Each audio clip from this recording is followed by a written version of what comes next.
알고 걷는 길 모르고 걷는 길 세상을 걷다. 김윤경의 생생경제. 김윤경의 생생경제 3부 시작하겠습니다. 3부 시작하면서 생생경제 퀴즈 다시 한번 알려드릴게요. 우리가 스마트폰 가방에 넣어놓고도 무선 이어폰으로 노래도 듣고 또 통화도 하고 이런 거는 바로 이 기술 덕분입니다. 전체적으로 이 컴퓨터와 전화기, 텔레비전 같은 디지털 기기들을 무선으로 통합한다는 뜻을 가지고 있는데 이 말은 무엇일까요가 오늘의 문제였습니다. 보기 드리겠습니다. 1번 블랙박스, 2번 블루투스, 3번 블라우스입니다. 1번 블랙박스, 2번 블루투스, 3번 블라우스. 셋 중에서 답을 골라주시면 되고요. 정답 아시는 분은 샵의 0945, 우물정의 0945번으로 보내주시면 되겠습니다. 정답 맞춰주신 분들 중에 6분을 추첨을 해서요. 오늘 경제신간에서 소개를 해드린 책 레토릭 보내드리겠고요. 또 예술의 전당에서 열리고 있는 필립스 컬렉션전, 앵그리에서 칸딘스키까지전 티켓 2장을 보내드리도록 하겠습니다. 보기 다시 한번 드릴까요? 1번 블랙박스, 2번 블루투스, 3번 블라우스입니다. 정답은 오늘 방송 끝나는 오후 5시까지 우물정의 0945, 짧은 건 50원이고요. 긴 문자는 100원입니다. 유료 문자로 보내주시면 됩니다. 도시의 여러분, 저 김연아는 평창에 있습니다. 맑고 깨끗한 강원 평창수와 함께요. 해발 680m, 평창의 깨끗함을 담은 강원 평창수로 오늘도 힘내세요. 평창 동계올림픽 공식 먹는 샘물 강원 평창수. 연아랑 마셔요. 차 안에서 먹고 또 먹어도 사람들이 타고 또 타도 페브리즈 차량용이 있으니 냄새 걱정이 없어요. 상쾌한 드라이브 페브리즈 차량용과 함께 페브리즈 차량용. 밖에서는 날씨 때문에, 집에서는 아래층 때문에 마음껏 뛰놀지 못하는 아이들. 미안한 만큼 더 좋은 것만 주고 싶다면 서울우유 한 잔을 건네보세요. 우유는 몸에 힘을 주고 행복은 마음에 힘을 줍니다. 서울우유. 김윤경의 생생경제. 금요 대기회 생생경제 금요기회. 이 개혁만큼은 어떻게든지 추진을 한다고 했던 정부가요. 어찌된 일인지 처음부터 좀 후퇴를 시작하고 있습니다. 특히 건강보험료 부과체계 개편안, 이게 백지화가 됐습니다. 바로 발표하기 하루 전에 백지화가 됐는데 이러면서 모두가 좀 혼란스러워지고 있습니다. 형평성 논란을 바로잡을 수 있는 게 이 건보체계 부과체계 개편이었는데 어제 저희와 인터뷰했던 이규식 기획단장도 이 매달 내야 되는 돈이기 때문에 개편이 시급하다라고 말씀을 하셨습니다. 그렇지만 또 개편의 방향이라든지 속도에 대해서는 각각의 이해마다 입장이 조금씩 다른데요. 오늘 금요기획에서는 건강보험료 부과체계 개편안 전문가와 가입자 시각으로 한번 심도 있게 짚어보도록 하겠습니다. 오늘 전문가 두 분 모셨습니다. 먼저 순천향대 금융보험학과의 김용화 교수님 나오셨습니다. 네, 안녕하십니까? 예, 한국경영자총협회 이상철 사회정책팀장님 나오셨습니다. 안녕하십니까? 네, 안녕하십니까? 네. 이 건보료 부과체계 개편 무산과 관련해서 문영표 복지부 장관이 발표를 하셨는데 28일 날 하셨죠. 이 발표 들으시고 어땠는지 일단 좀 여쭤볼게요. 김용하 교수님은 어떤 느낌 받으셨어요? 다소 조금 혼란이 있었던 것 같습니다. 27일 날 이제 원래 29일 날 개편을 발표할 예정이었는데 지금 개편을 연기하겠다고 했다가 또 청와대에서는 충분히 검토 후에 시행하겠다, 안 한다는 것이 아니겠다 했다가 오늘 조금 전에는 2단계로 개편하겠다. 그래서 1단계로 일단 그 지역 가입자 중에 저소득층 지금 해당 과제가 되고 있던 저소득층 자영자에 대해서 먼저 대책을 좀 세우고 내년에 충분한 검토하고 난 다음에 내년에 본격적인 개편안을 발표하겠다. 이렇게 좀 최근 좀 바로 조금 전에 발표를 또 했습니다. 이렇게 얘기를 들으면은 충분하게 검토를 그러면 안 하셨나 이런 생각이 들기도 하는데요. 경총의 이상철 팀장님은 어떻게 보셨나요? 저도 워낙 갑작스러운 일이라 조금 놀란 게 사실이고요. 다만 이제 논의 과정에서 기획단 내부에서도 그 가입자 단체 그리고 전문가 복지부 간에 약간의 입장 차이가 있었습니다. 그래서 이러한 부분들에 대해서 정부가 좀 고민을 했을 걸로 생각이 되고 네. 차제에 이렇게 된 바에 이번 기회를 좀 더 세밀한 검토와 분석의 기회로 삼는 것이 바람직하다고 생각합니다. 아, 그러면은 뭐 어쨌든 멈춰선 김에 좀 제대로 점검을 하고 가자라고 보셨다는 것 같은데 팀장님은 기획단 활동도 하셨었죠? 예. 그러면 혹시 이렇게 이 개편안 발표를 미루겠다 이 사실 사전에 아셨어요? 개편 미루겠다 이런 사실에 대해서는 미리 듣지는 못했고요. 그러셨죠? 예, 다만 1월 중순경에 회의 일정이 잡혀 있던 게 1차적으로 연기가 됐었고 네. 그리고 29일 날 잡혀 있던 회의도 발표 전에 네. 좀 잠정 연기됐다는 그 내용을 통보를 받아서 네. 29일에 개정안 발표는 좀 없겠구나 하는 정도는 인지를 하고 있었습니다. 그렇군요. 근데 어제 저희 이규식 단장님 인터뷰를 하셨는데 굉장히 답답해 하시면서 이게 1년 반 동안이나 오랫동안 이렇게 해왔고 7가지 안을 내놔서 이제 얘기를 하려고 했는데 좀 아쉽다라는 것들을 많이 비추셨거든요. 기획단의 개편 방안 제가 아까 말씀드린 게 이제 다 나온 거 아니었나요? 예, 제 기억으로는 2013년 7월에 기획단이 구성돼 가지고 논의를 시작했던 것으로 네. 생각되는데요. 그래서 최초로 건강보험공단에서 내놓은 안은 현재 이제 근로소득으로 부과를 하는 직장 가입자하고 재산소득 자동차로 부과하는 지역 가입자로 이원하던 이런 부과 기준을 갖다가 소득 기준으로 일원화하고 부과 대상 소득은 모든 소득으로 하겠다.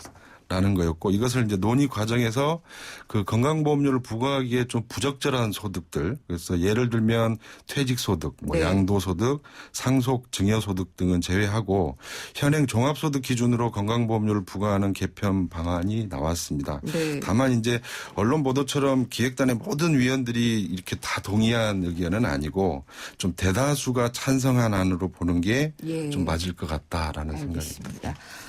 그럼 김용하 교수님 보시기에요. 이렇게 기획단이 1년 반이라는 긴 시간 동안 준비를 해왔다면은 이견이 뭐 좀 있었다고 말씀을 하셨지만 그래도 어느 정도 좀 합의가 되지 않았을까 싶은데 이렇게 준비했다가 개편이 무산되는 경우가 있었나요?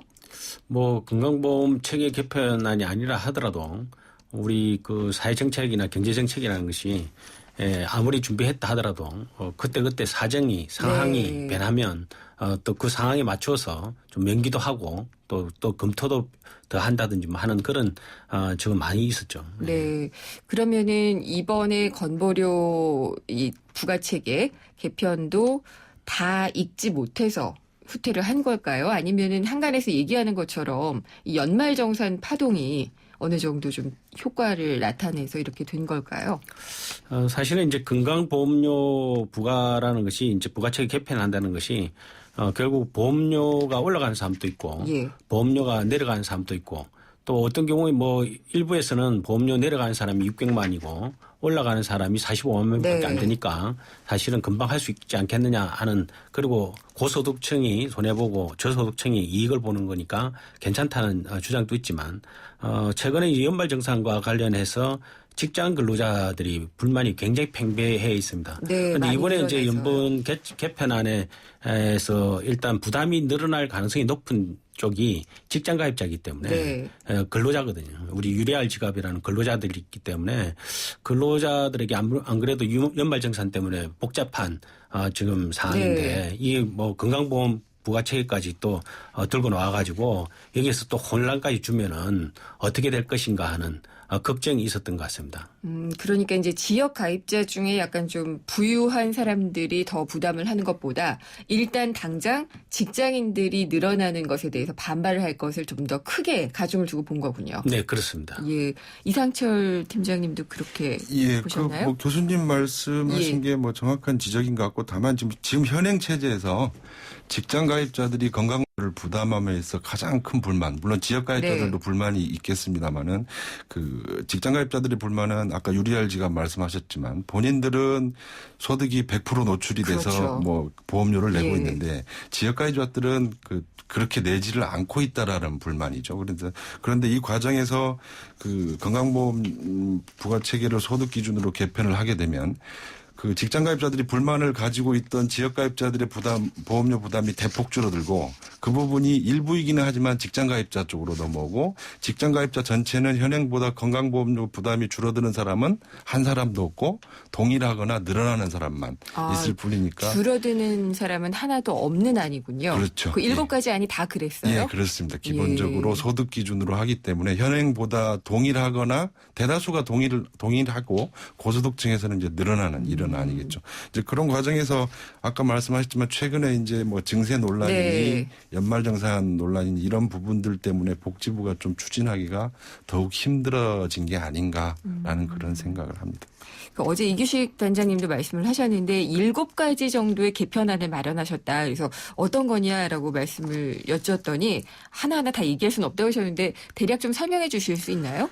그 설명을 해달라고 하셨는데 사실은 7개 안으로 정리됐다는 것에 대해서 제가 기획단 위원이지만 그걸 몰랐습니다. 그러니까 사실은 7개 안이 그 저희 기획단 전체회에서는 대략의 방향만 정하고 그 세부 안들은 다른 부분에서 했기 때문에 제가 그 부분을 보지 못했는데 언론을 통해서 본 결과 이제 기획단 논의에서 했던 부분들 그러니까 지금 현재 직장가입자들 같은 경우에 보수 외 소득에 대한 보험료 부과 범위가 현재는 연 7,200만 원 초과되는 부분에 대해서 부담을 하는데 합산해서요? 그 근로 외소득. 근로 외소득만 7,200인데. 그런데 요거를 좀 기준을 좀 낮춰서 그 대부분 7개 안이 보니까 4천만 원으로 낮추고 뭐 2천만 원으로 낮추고 이런 안들하고 피부양자 기준을 어떻게 가져가느냐에 따라서 7개 안으로 나누는데 이제 전반적으로는 월급 외에 다른 소득에 추가적으로 건보료를 내는 직장 가입자를 좀 늘리고 그다음에 소득이 있는 피부양자의 건강보험료를 부과하고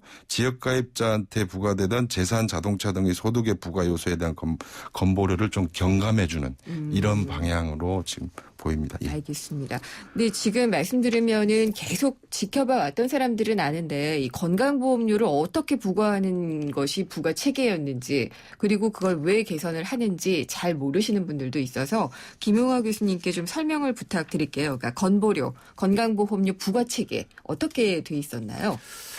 건강보험료 부과 체계는 크게 두 가지로 이제 분류가 돼 있습니다. 하나는 이제 직장 가입자와 하나는 지역 가입자 이렇게 나눠져 있고요. 직장 가입자는 소득 중심으로 부과를 합니다. 그런데 그에 비해서 지역 가입자 같은 경우는 소득이 불투명하기 때문에 그동안 소득 이외의 요소 특히 이제 재산이죠.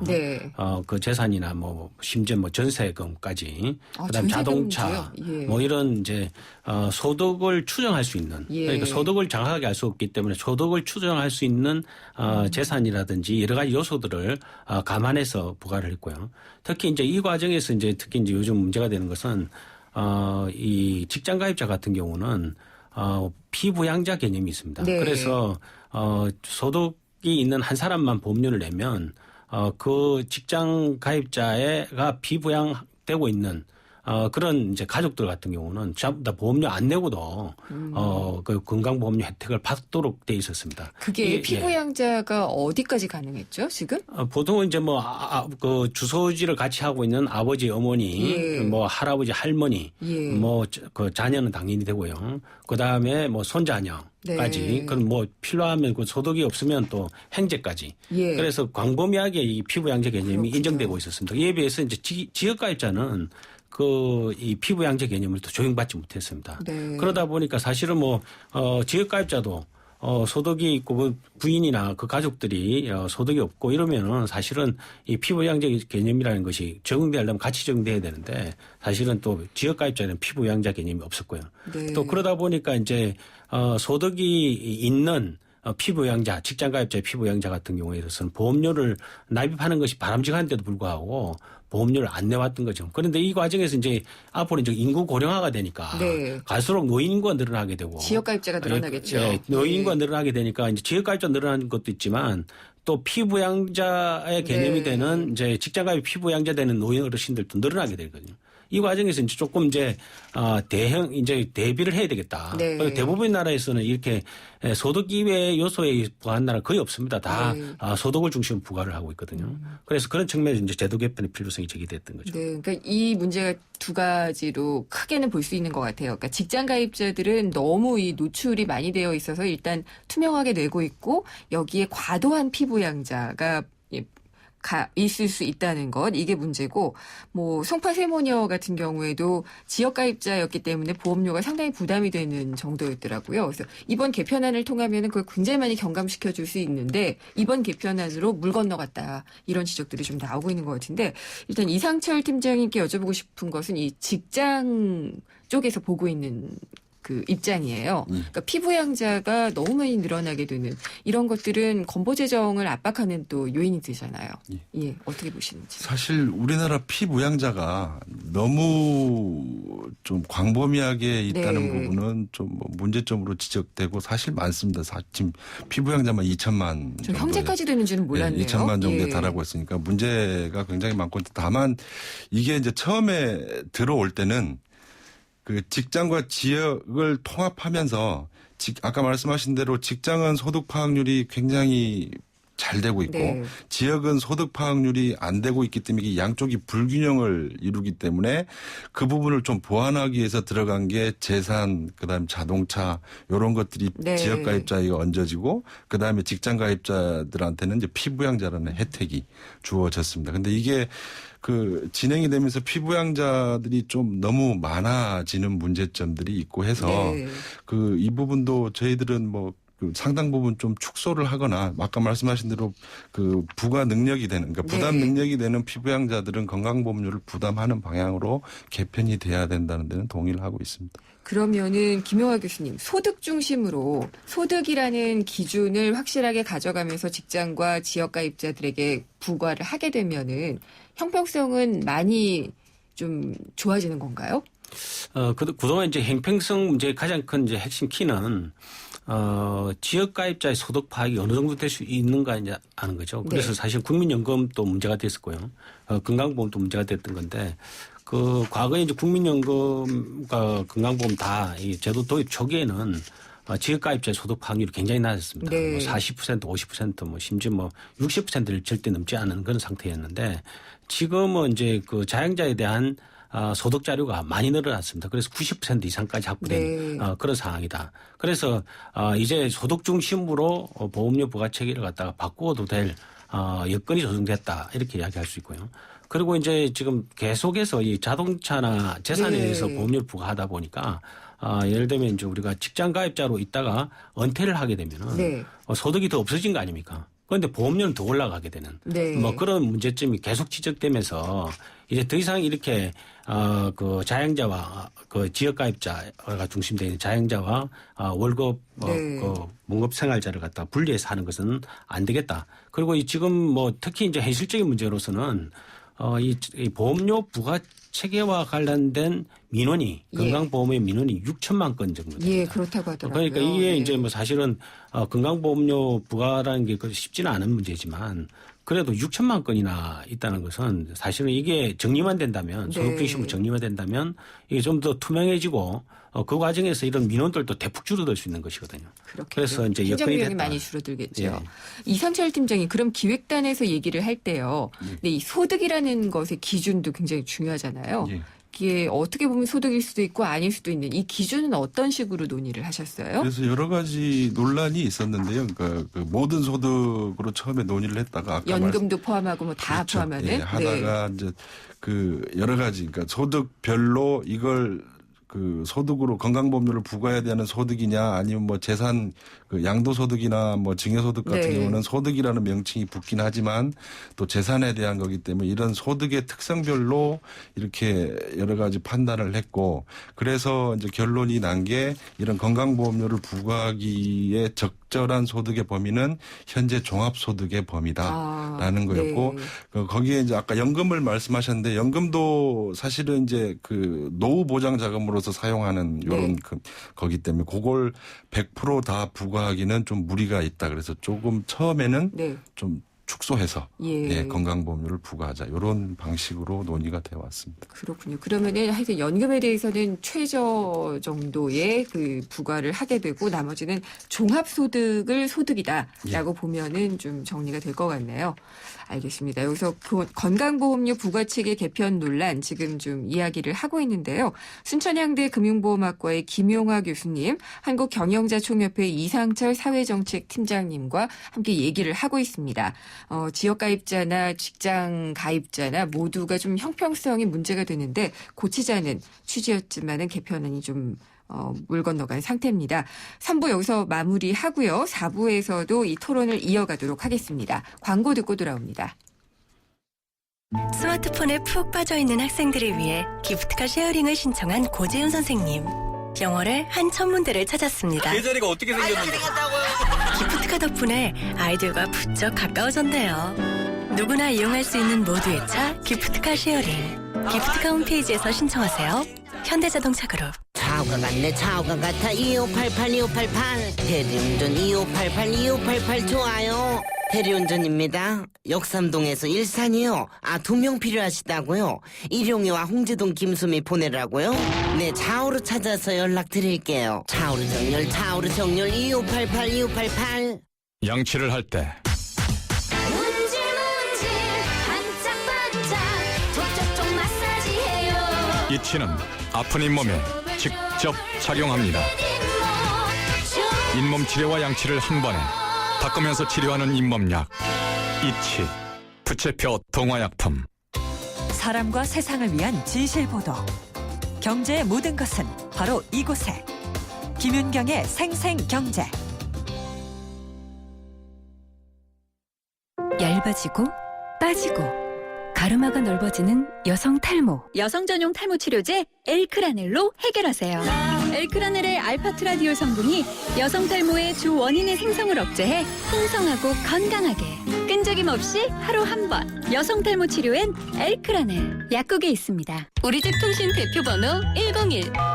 TV지를 101로 인터넷을 101로 홍보이도 101로 모두 가입해 CCTV만 봐도 101로 함께 101. 우리 집 통신은 101로 모두 다 해결해요. LG U+. 꼼새 언제라도 찾아오는 붓과 두목의 통증. 목 아플 때 스트랩실. 벌꿀 레몬 성분이 목을 부드럽게 감싸주고 임상 결과로 확인된 스트랩실이 통증을 빠르게 완화시켜줍니다. 목 아플 때 빠르고 오래가는 효과. 스트랩실. 옥시르킷 벤키저. 세상의 베이스가 되다 포스코 협찬으로 김윤경의 생생경제 4부 시작하겠습니다. 오늘 금요기획은 건강보험료 부과체계 개편 논란에 대해서 토론을 하고 있고요. 순천향대 금융보험학과의 김용화 교수님, 한국경영자총협회 이상철 사회정책팀장님과 함께 하고 있습니다.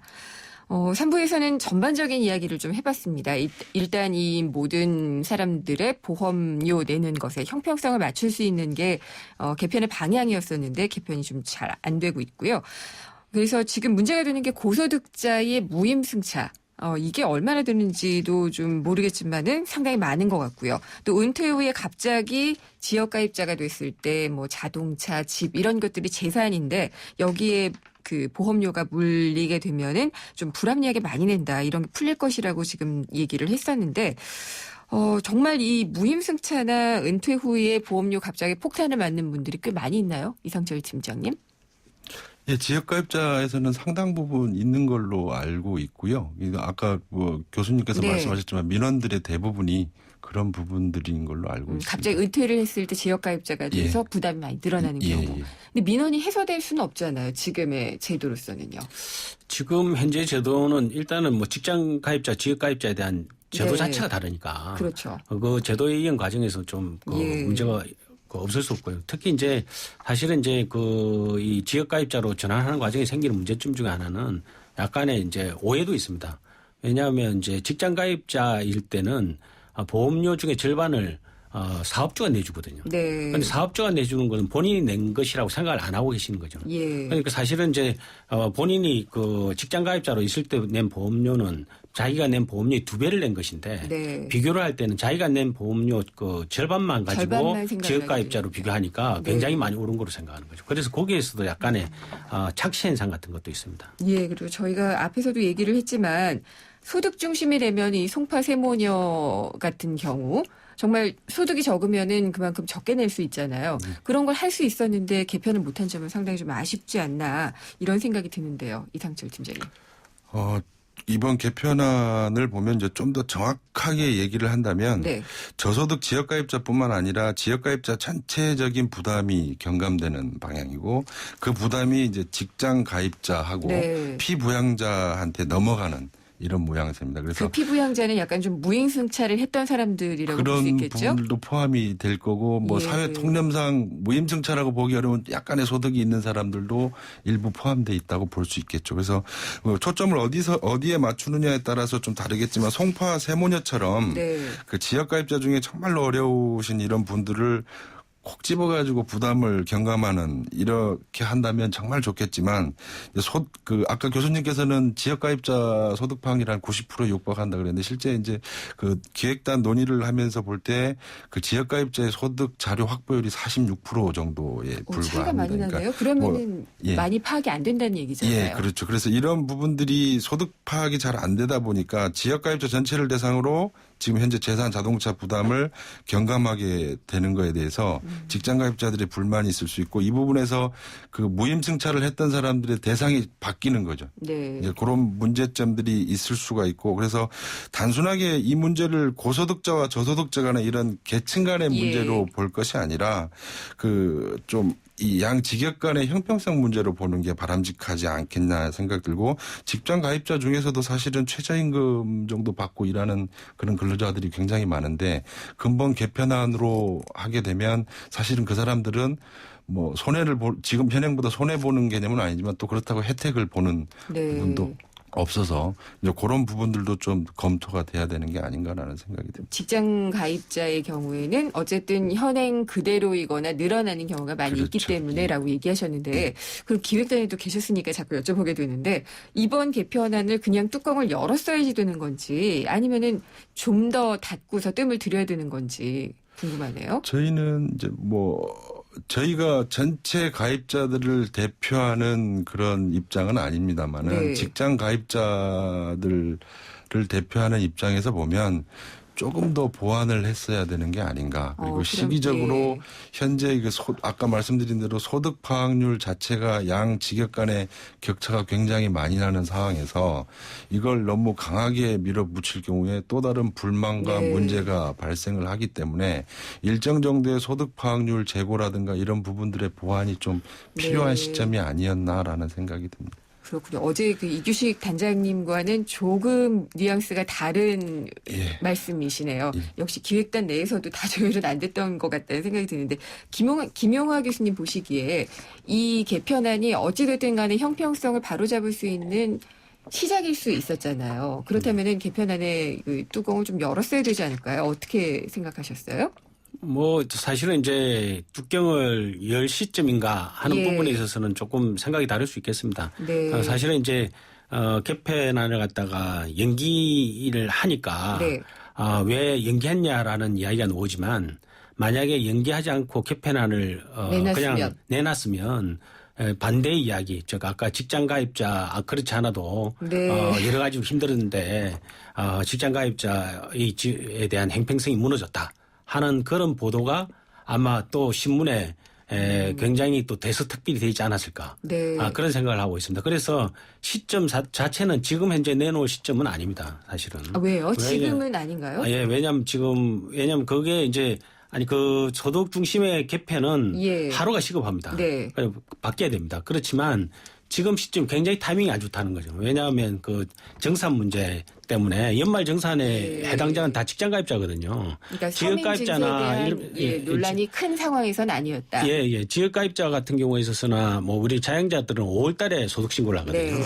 그러니까 지금은 다 직장 가입자만 지금 대상으로 해서 이 소득 정산 문제가 문제가 됐는데 지금 이 시점에 또 이렇게 놓았을 때 올라가는 계층들이 다 주로 직장 가입자란 말이에요. 네. 그런 상황이니까 만약에 그냥 그것이 그냥 판도라의 상자가 열렸다면 아마 반대 입장에서 엄청나게 또 언론이 상당히 또 비판이 있었을 거예요. 그래서 이건 언론의 문제로 좀 예, 뭐 그래서 뭐 언론 예. 이야기보다는 뭐 예. 어쨌든 여론이 뭐 그런 상황이고 그래서 뭐 시기적으로 참 이상하게 적절하지 않았다는 생각이 들고 그렇다고 해서 지금 이 소득 중심의 개편을 마냥 미룰 수는 없다. 예. 그리고 이 부분에 대해서는 정부의 입장은 그대로입니다. 정부도 이 소득 중심의 개편 체계를 갖다가 네. 바꾸겠다 하는 것이 시기적으로 지금 이 시점이 아니라는 것이지. 네.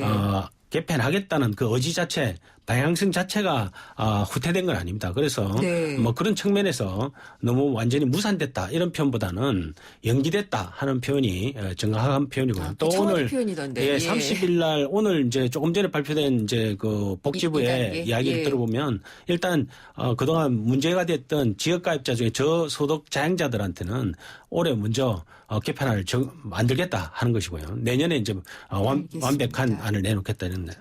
예, 그러면은 어쨌든 두 분이 이상철 팀장님이나 김용하 교수님이나 이게 다르기는 한데요. 조금 다르긴 한데 이 시점에 대한 이야기는 조금 일치하는 것 같아요. 지금이 약간 좀 그러니까 미묘한 시기라는 게 이제 김용하 교수님의 말씀이셨고 이상철 팀장님은 그런 것과는 상관없이 조금 더 익혀서 내놔야 됐다는 거기 때문에 그렇게 되네요. 그런데 교수님 말씀은 아마 좀 단기로 보시는 거고 저는 이 소득방률 제고가 좀 간단하게 뭐 몇 달이나 뭐 1년 정도 해결될 문제가 아니기 때문에 조금은 보완 작업을 거쳐야 된다는 게 좀 제가 좀 기간이 교수님이 길죠? 말씀하신 것보다는 조금 긴 것 같습니다. 사실은 이제 뭐 제가 판단하기로는 지금 우리나라의 양극화 문제가 심각한데 양극화 문제의 핵심은 요즘은 이제 과거에 이제 자영자 중에서 소득이 있다고 생각하는 사람들은 아주 일부에 지나지 않습니다. 소득 파악이 안 된다는 이야기는 소득이 많은데 파악이 안 되는 사람은 아주 극소수고요.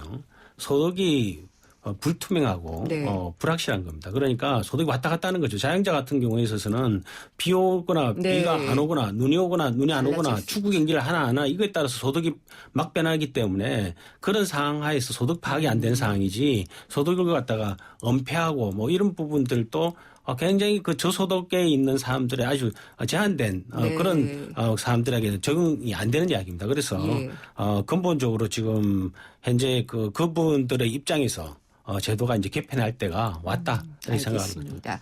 그러면은 지금 국민연금이나 이런 것들은 재정 문제가 엄청나게 심각하거든요. 근데 건강보험 재정 같은 경우에 재정 파탄이다 이런 얘기는 없는데 이상철 팀장님, 이 재정 측면에서 건보는 지금 어떤가요? 지금 현재로서는 뭐 조금 여윳돈이 있어서 문제가 없는 수준이지만 지금 고령자한테 지출되는 의료비나 아까 뭐 교수님께서 말씀하셨지만 우리나라 고령화 속도를 본다면 향후에는 지금 국민연금보다 더 문제가 될 가능성이 큰 부분 아닌가라는 생각이 듭니다. 그 시점은 멀지 않았다고 그렇죠. 보시는 멀지 거죠? 않다라고 봅니다. 그러니까 이런 우스개 얘기들을 해요. 저는 아직 제가 그 나이가 안 됐으니까 이제 우스개 얘기라고 말씀을 드리는 것 같은데 그냥 그 노인분들 하루에 소일하시는 게 경로당이 아니라 병원에서 소일을 하세요. 그러니까 각종 그 치료를 받을 수 있는 것들이 보험 적용을 받으니까 가능한 얘기거든요. 근데 고령화 사회가 점점 진행이 되면은 이 재정이 언제 파탄 날지는 모르는 거잖아요. 김 교수님 의견은 어떠세요?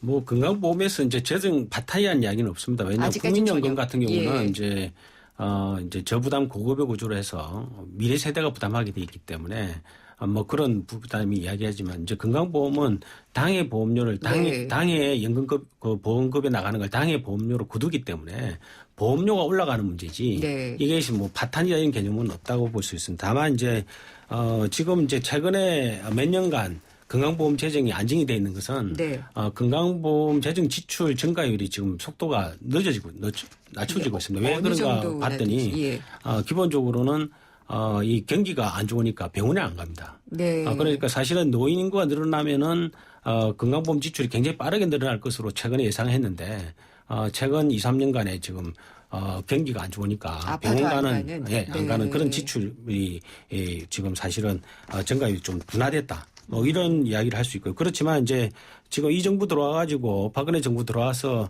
전반적으로 지금 건강보험 이 보장성을 확대하고 있습니다. 4대 중증 질환에 대한 네. 보장성이라든지 비급여에 대한 보장을 갖다 확대하고 있기 때문에 이것이 이제 현재 재정으로는 가능하지만 이 그 한 번 올려간 것은 계속 누적적으로 그 부담이 늘어나게 됩니다. 따라서 지금 이 추세라면 한 금년 내년까지는 괜찮지만 2017년 정도 되면은 이 문제가 되지 않을까. 재정이요. 예, 재정이 드디어 이제 보험료를 지금과 같이 완만하게 올리는 것이 아니라 좀 더 빠르게 올라갈지도 모른다.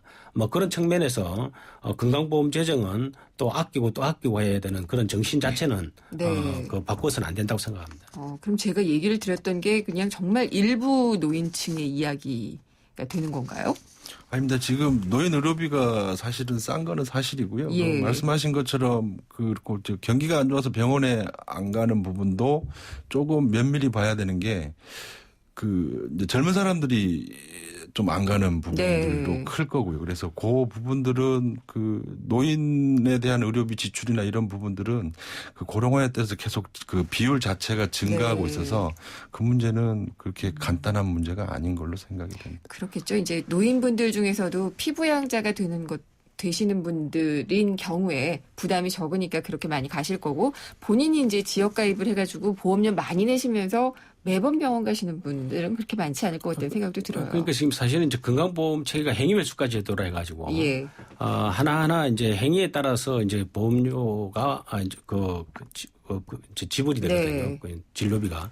그러다 보니까 이제 이 병원에서 자꾸 이 환자를 오도록 유도를 합니다. 그러니까 예를 들면 이제 매일 오도록 하시는 거죠. 다음에 그래서 또 오셔서 허리가 쑤시면 또 받으시라. 오고 또 다리가 좀 아파도 그냥 오시고 뭐 이런 식의 이제 사실은 진짜 아파야 오야 되는데 그게 아니라 사실은 조금만 아파도 오는 그런 상황이 이제 벌어지기 때문에 생기는 건데요. 이건 이제 다 앞으로 이제 좀 개선돼야 될 상황이 아닌가 생각합니다. 그리고 아까 그 소득 파악 부분은 굉장히 좀 상반되게 말씀을 해주셨어요. 그러니까 김영하 교수님께서는 소득이 이제 한 90% 정도는 파악이 되고 있다라고 하셨고 이상철 팀장님은 지금 한 46% 정도밖에 파악이 안 됐다고 하셨는데 소득 파악이라는 건 결국 좀 국세청에서 세금 납부하는 걸로 파악을 해야 되잖아요. 그러니까 정확하게 이야기하면 이제 제가 말씀드린 건 소득 자료가 있는 사람이 한 90%가 된다는 이야기고요. 아무리 이제 아마 팀장님께서 말씀하시는 거는 그 전체 소득 중에서 예를 들면 파악 안 되는 부분이 여전히 상당수 있지 않겠냐 이런 말씀을 하신 것 같습니다. 그래서 그것이 꼭 서로 배치되는 이야기는 아닌 것으로 생각되고요. 그리고 이제 그 소득 파악률이 40% 50%냐면 정확한 소득이 어느 정도인가를 알아야 거기 40% 50%인가 알지. 사실은 그런 부분이 40% 50%가 정확하냐 이런 건 지금 불명확하거든요. 그래서 지금은 상당히 많이 노출됐다라고 보는 것이 더 정확한 표현이 아닌가 생각합니다. 왜냐하면 질문을 드린 이유가 어쨌든 소득 파악이 되면은 소득 중심으로 개편할 수 있기 때문이거든요. 근데 그 부분에서는 의견이 지금 김용하 교수님은 어느 정도 됐다라고 보시는 거잖아요. 그 공단 내부 기획단 내부 논의에서도 이 부분에 대해서 좀 첨예하게 대립이 됐었던 부분이고, 그 소득 파악률 자체가 아까 교수님이 말씀하셨지만 도대체 정확한 소득이 얼마인지를 알 수가 없기 때문에 파악률이 얼마가 되느냐 이런 부분들에 대해서 논란이 많았는데 사실은 그 저희가 지금 현재 그 지역 가입자들 중에서 그 연소득 500만 원 이상인 가구가 전체 4분의 1밖에 안 됩니다. 그러면 나머지는 어떻게 되나요? 나머지는 연소득이 500만 원이 안 된다라는 거죠. 파악된 소득이. 그렇죠. 그래서 근데 또 통계청 통계나 이런 걸 보면은 그 근로자와 비근로자, 자영업자 간의 소득과 지출 수준을 보면 그 자영업자들이 근로자들의 그 소득과 지출의 한 85% 90% 정도를 소득으로 벌어들이고 지출로 쓰고 있다라는 통계들이 있습니다. 그러니까 이 자체가 지금 계속 안 맞고 있는 거죠. 그래서 소득 파악률, 그러니까 정확히 얘기하면 소득 탄루율이 되겠죠. 그러니까 소득을 실제로 벌어들이는데 신고하지 않는. 그래서 한국은행 통계들에 따르면 대략적으로 한 60% 정도를 얘기하는 연구 결과도 있고 어쨌든 그런 전반적인 통계 자체나 다른 그 소득 지출 통계를 보면 지역 가입자들의 소득 파악이 그 직장 가입자들에 대해서는 수준을 훨씬 못 미치고 있다라는 네. 뭐 이런 부분들을 이제 저희들이 인식을 하고 있는 거죠. 그 부분은 나중에 뭐 세금을 부과할 때라든지 이런 것들도 다 문제가 되는 것 같아요. 유리지갑들만 좀 많이 당하는 것 같아요. 지금 사실은 이제 우리가 주변만 보더라도 소득 파악률이 지금 어디에서 우리나라 높아졌는가 하면 기본적으로 카드 때문에 그렇습니다. 신용카드 예, 신용카드 활성화가 돼가지고 예. 신용카드 요번에 소득공제도 있지 않습니까? 예. 그러니까 사람들이 이제 소득공제를 받기 위해서 다 신용카드를 쓰다 보니까 심지어 뭐 2,000원, 3,000원짜리 구매하더라도 네. 이 카드를 쓰게 됩니다. 이렇게 되면 그 부분에 있어서는 소득이 완전히 파악되는 거거든요. 그러니까 과거에 요즘 이제 예를 들면 이제 시장에 가도 카드를 사용하지 않는 카드를 받아주지 않는 그런 가게는 장사가 안 됩니다. 네, 이제는 뭐 그렇죠. 그리고 뭐 음식점에 대부분 음식점에서 예. 카드 안 되는 음식점이 없고요. 그런 그 이야기는 결국은 우리가 이제 소득 파악의 이 자영자들이 네. 소득을 피해갈 구멍이 거의 없어지고 가고 있다 있다. 하는 걸 우리 주변에 이미 보고 있다는 거죠. 예. 예. 근데 어쨌든 개편이 돼야지 되는 것은 장기의 시점으로 보든 단기의 시점으로 보든 좀 필요한 것들은 이제 합의가 사회적으로도 많이 되어 있는 것 같고요. 좀 다시 개편안을 내놓으려면은 뭔가 좀 이제 더 이상 수정할 게 없이 내놔야 될 것 같거든요. 이상철 팀장님은 꼭 이 시점을 통해서 보완이 되어야 하는 부분은 어떤 거라고 보시나요? 자꾸 뭐 소득 파악률 얘기를 예. 하는데 저희 입장에서는 그 지역 가입자의 소득 파악률을 좀 더 개선시킬 필요가 있지 않느냐. 네. 그러니까 물론 지금 소득 파악률 자체가 외국에 비하면 우리나라가 좀 낮은 편입니다. 물론 여러 가지 요인들도 있겠죠. 자영업자들 비율이 네. 외국에 비해서 상당히 많다라는 뭐 이런 여러 가지가 있는데 사실은 이제 거꾸로 얘기하면 외국에 비해서 낮다라는 거는 또 그만큼 높일 여지가 네. 있다라는 얘기고 그래서 현재 부과되고 있는 이런 소득 파악률을 갖다가 조금 재고를 해야 되고 그 전에 이제 분명히 문제점이 있는 부분 저소득 지역 가입자에 대해서 그 생활에 꼭 필요한 네. 자동차나 뭐 재산 이런 부분에 대해서 보험료를 부과하고 또 아까 말씀드린 피부양자가 너무 과다하고 네. 이런 부분들은 조금씩 손을 봐놔야 되겠고 그래서 저는 이제 아까 교수님도 잠깐 그런 말씀을 하셨는데 사실은 이제 고령화 시대에 대비해서 건강보험 자체가 굉장히 문제가 되고 있거든요. 그래서 네. 이제는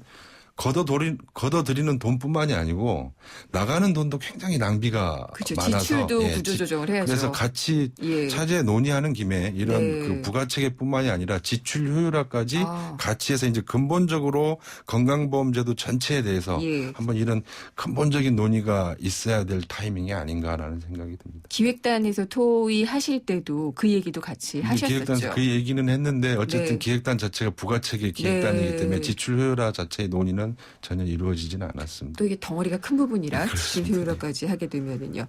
그러면은 어쨌든 이 늦어진 김에 다지고 가야지 되는 부분, 김용화 교수님은 어떤 부분을 지적을 하고 싶으세요? 사실은 이제 이번에 뭐 29일 날 발표하려고 했던 그 사항 자체에 뭐 여러 가지 이제 정황적 좀 한계는 있었습니다만 네. 그럼에도 불구하고 조금은 좀 부족한 부분도 있지 않았나 하는 생각입니다. 왜냐하면 네. 자신감이 있었다면 네. 할 수 있을 겁니다. 그런데 그렇겠죠. 자신감이 없었다 하는 부분은 바로 이제 시뮬레이션을 많이 했는데 시뮬레이션을 했다는 것이 2011년 소득 가지고 했습니다. 너무 오래됐고요. 그러니까 지금 2015년 아닙니까? 예. 2013년 자료까지가 다 나와 있는 상태이기 때문에 네. 좀 더 심층적인 알겠습니다. 시뮬레이션이 필요했다라는 네. 생각이 듭니다. 마무리해야지 될 시간인데 시간이 별로 없습니다. 그래서 저희는 그 주제를 가지고 정의를 좀 내려보는데요. 건강보험료는 뭐다? 간단하게 정의를 좀 부탁드릴게요. 김용화 교수님부터요. 네, 저는 행평성이다. 건강보험료는 형평성이다. 네. 예, 많이 들어있는 부분이네요. 그러면은 이상철 팀장님은 건강보험료는? 저도 비슷한 얘기인데 부가체계를 갖고 얘기하면은 네. 건강보험료 부가체계는 유니버셜 디자인이어야 된다. 유니버셜 디자인이 디자인이요? 보니까 예. 모든 사람에게 공평하게 네. 그리고 모든 사람들을 좀 섬세하게 배려하는 디자인을 말하는데 건강보험료도 그렇게 돼야 되지 않겠나라는 알겠습니다. 생각을 합니다. 오늘 말씀 잘 들었고요. 어쨌든 늦어진 김에 좀 제대로 된 개편이 이루어져야 될 것 같습니다. 오늘 금요기회 건강보험료 부가체계 개편 논란에 대해서 순천향대 금융보험학과의 김용하 교수님, 한국경영자총협회의 이상철 사회정책팀장님과 함께했습니다. 두 분 오랜 시간 감사합니다. 예, 감사합니다. 감사합니다. 쉐보레 고객님, 2015년 새해 복 많이 받으시고 2015년 한 해 자동차 보험료도 꼭 받아가세요. 지금 쉐보레를 구입하시면 최대 200만 원까지 1년치 보험료를 지원해드립니다. 일부 차종 제외, 전시장 및 홈페이지 참조. 1월 31일까지. Chevrolet, find new roads. 도시의 여러분, 저 김연아는 평창에 있습니다. 맑고 깨끗한 강원 평창수와 함께요. 해발 680m, 평창의 깨끗함을 담은 강원 평창수로 오늘도 힘내세요. 평창 동계올림픽 공식 먹는 샘물. 강원 평창수. 연아랑 마셔요. 스마트폰에 푹 빠져있는 학생들을 위해 기프트카 쉐어링을 신청한 고재훈 선생님. 영어를 한 천문대를 찾았습니다. 계자리가 어떻게 생겼는데? 기프트카 덕분에 아이들과 부쩍 가까워졌네요. 누구나 이용할 수 있는 모두의 차 기프트카 쉐어링. 기프트카 홈페이지에서 신청하세요. 현대자동차그룹. 네, 오늘 금요기획은 건강보험료 부과체계 개선에 대해서 얘기를 해봤는데요. 의견들 많이 주셨습니다. 이영오님, 결국 또 직장인만 봉되는 거 아닌지 걱정입니다라고 하셨습니다. 그리고 이 6847님, 포퓰리즘 정책이 안 되길 바랍니다. 정말 국민의 건강을 위한 장기적인 대책이 나오길 바랍니다라고 하셨는데요. 아마 모두가 그렇게 생각할 것 같습니다. 그리고 오늘 경제상식 퀴즈 정답은 2번 블루투스였고요. 당첨되신 분은 8808님 외 5분입니다. 경제신간과 필립스 컬렉션전 관람 티켓을 보내드리도록 하겠습니다. 월요일에 뵙겠습니다. 김은경이었습니다.